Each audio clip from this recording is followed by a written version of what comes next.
Hi పిల్లలు, ఇవాళ మనం ఒక కథ చెప్పుకుందాం. కథ పేరు కోతి పాయసం. అనగనగా ఒక కోతి ఉండేది. అది చెట్ల మీద అటు ఇటు గెంతుతూ ఆడుకుంటూ ఉండగా దానికొక కొబ్బరి చిప్ప కనిపించింది. కొబ్బరి చిప్పను తీసుకోవడానికి వెళ్ళింది. అక్కడ దాని తోకకి ఒక ముళ్ళు గుచ్చుకుంది. అంటూ ముళ్ళు తీయడానికి ప్రయత్నించింది, కానీ రాలేదు.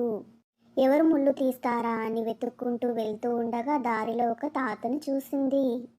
తాత దగ్గరికి వెళ్ళి, తాత, నా తోకకి ముళ్ళు గుచ్చుకుంది, తీయవా అని బతిలాడింది. సరే అంటూ తాత సూదితో ముళ్ళు తీశాడు. తన దగ్గర సూది ఉంటే ఎప్పుడైనా ముళ్ళు గుచ్చుకుంటే తానే తీసుకోవచ్చు అనుకుంది కోతి. కోతి ఆ తాతకు తన దగ్గరున్న కొబ్బరి చిప్పనిచ్చి తాత దగ్గర నుండి సూదిని తీసుకుంది. కోతి ఆ సూదిని తీసుకుని వెళ్ళి ఒక దర్జీకి ఇచ్చి, నేను సూది నీకు ఇచ్చాను కదా, నాకు ఒక జుబ్బా ఇవ్వవా అని అడిగింది. సూదికి బదులు జుబ్బా తీసుకుంది. ఆ జుబ్బా తీసుకొని కుండలు చేసే కుమ్మరి దగ్గరకు వెళ్ళింది. వెళ్ళి ఈ జుబ్బా తీసుకొని నాకొక కుండనివ్వవా అని అడిగింది. సరే అని ఆ కుమ్మరి కుండ ఇచ్చాడు. కుండను తీసుకొని ఒక అవ్వ దగ్గరకు వెళ్ళింది కోతి.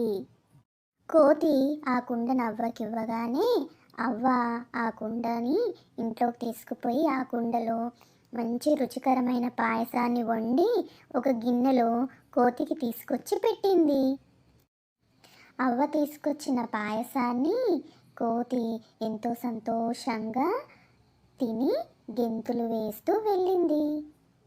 గెంతులు వేస్తూ కోతి పాట పాడింది.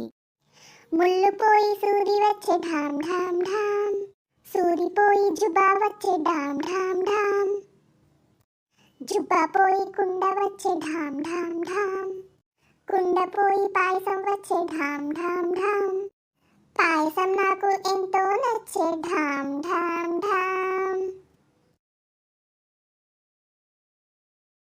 పిల్లలు విన్నారు కదా, మనం కోతి పాయసం కథ చెప్పుకున్నాం. అది పాట కూడా పాడింది. సరే, అందరికీ బాయ్ చెప్పండి పిల్లలు. బాయ్.